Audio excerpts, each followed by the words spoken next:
प्यारे बच्चों, सुप्रभात। आओ हिंदी व्याकरण और हिंदी भाषा सीखें कार्यक्रम में आप सबका हार्दिक स्वागत है। प्यारे बच्चों, आज हम NCERT द्वारा कक्षा 7वीं के पाठ्यक्रम में शामिल बाल महाभारत कथा नामक पाठ्य पुस्तक के पांडवों और कौरवों के सेनापति नामक पाठ का सार अथवा सारांश तथा इसके अभ्यास के महत्वपूर्ण प्रश्न उत्तर सीखने का प्रयास करेंगे। प्यारे बच्चों, आइए सबसे पहले पांडवों और कौरवों के सेनापति नामक पाठ का सार अथवा सारांश जानते हैं, ताकि इस पाठ पर आधारित प्रश्नों के उत्तर आसानी से दिए जा सकें। प्यारे बच्चों, श्री कृष्ण उपप्लव्य लौट आए और हस्तिनापुर की चर्चा का हाल पांडवों को सुनाया। युधिष्ठिर अपने भाइयों से बोले, भैया अब सेना सुसज्जित करो और व्यूह रचना सुचारू रूप से कर लो। पांडवों की विशाल सेना को 7 हिस्सों में बांट दिया गया।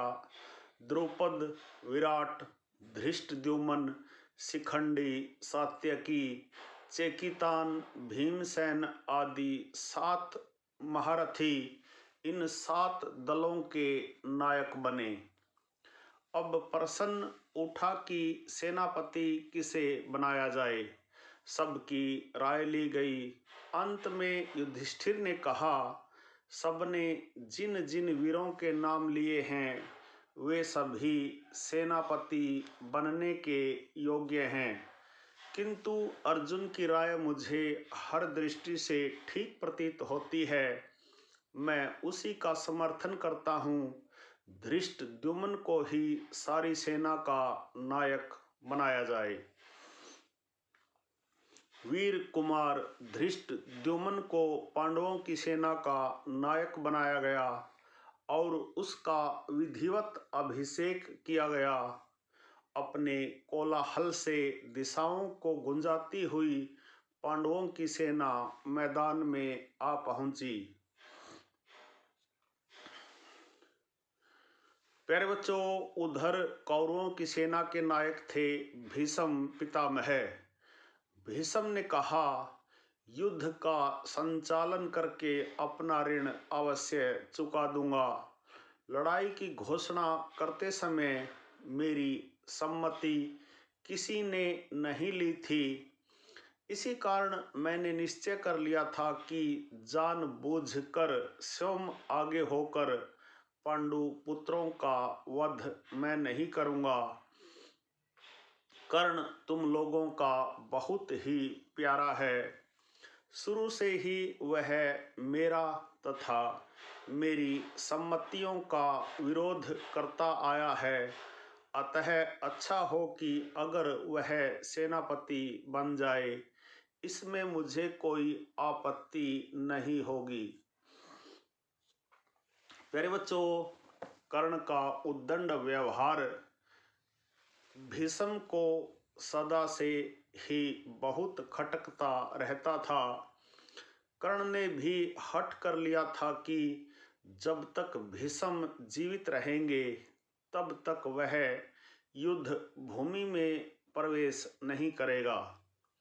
भीष्म के मारे जाने के बाद ही वह लड़ाई में भाग लेगा और केवल अर्जुन को ही मारेगा। दुर्योधन ने सब सोच समझकर पितामह भीष्म की शर्त मान ली और उन्हीं को सेनापति नियुक्त किया। फलतः कर्ण तब तक के लिए युद्ध से विरत रहा, अलग रहा, दूर रहा।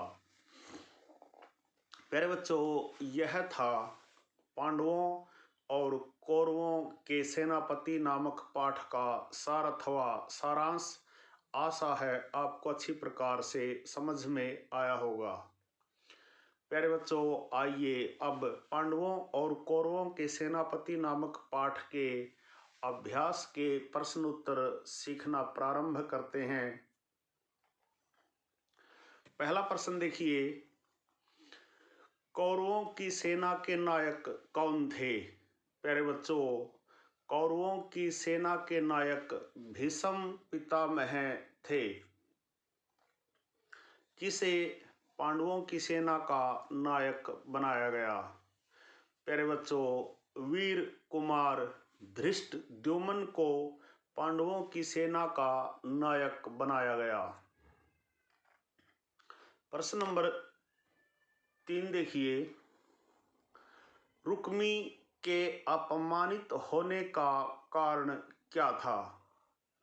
प्यारे बच्चों, प्रश्न देखिए, रुक्मी के अपमानित होने का कारण क्या था?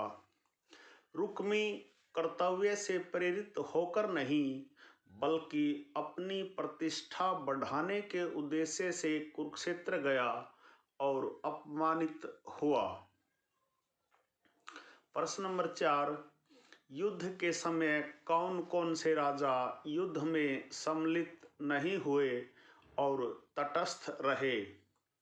प्यारे बच्चों, युद्ध के समय सारे भारतवर्ष में 2 ही राजा युद्ध में सम्मिलित नहीं हुए और तटस्थ रहे, एक बलराम और दूसरे भोजकट के राजा रुक्मी।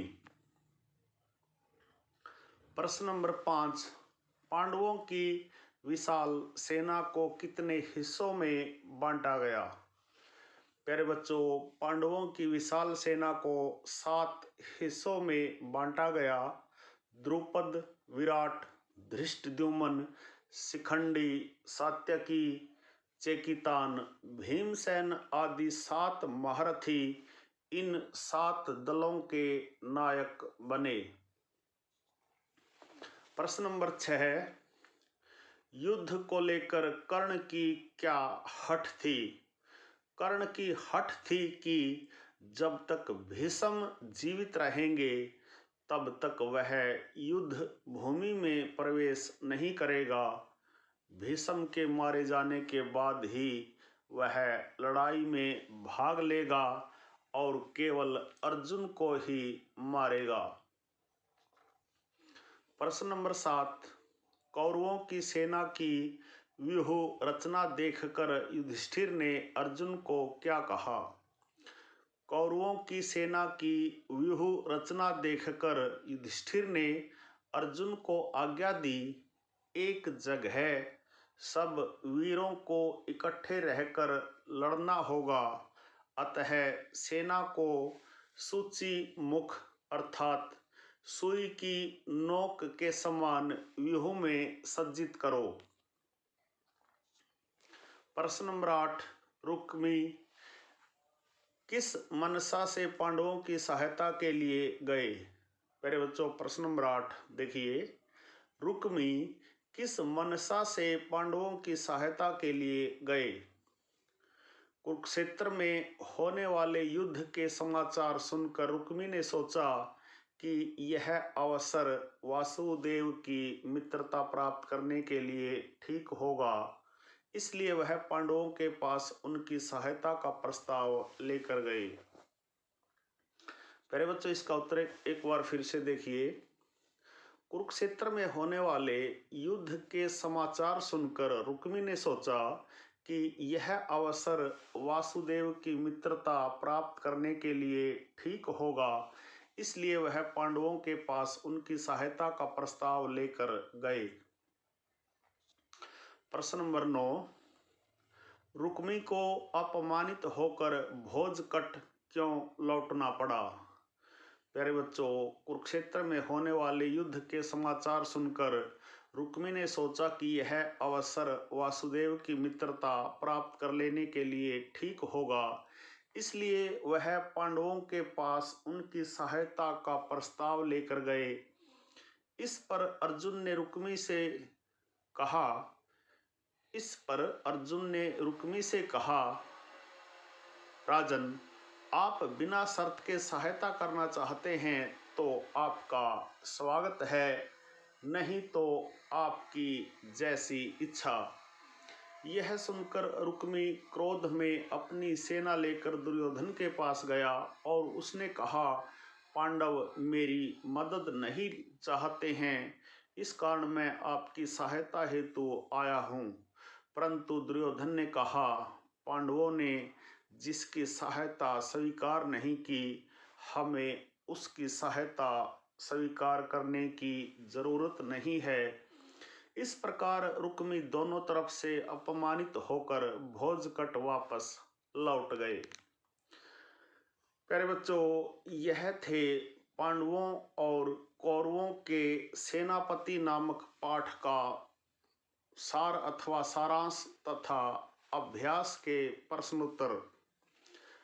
प्यारे बच्चों, आशा है पांडवों और कौरवों के सेनापति नामक पाठ का सार अथवा सारांश तथा इसके अभ्यास के प्रश्न उत्तरों पर आधारित आज का यह छोटा सा वीडियो आपको पसंद आया होगा।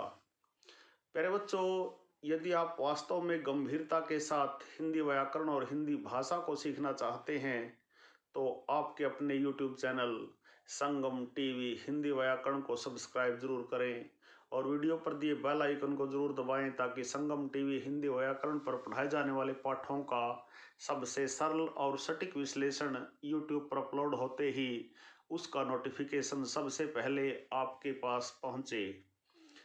प्यारे बच्चों, खुश रहें, मस्त रहें, योगा करें, स्वस्थ रहें, आपका दिन मंगलमय हो।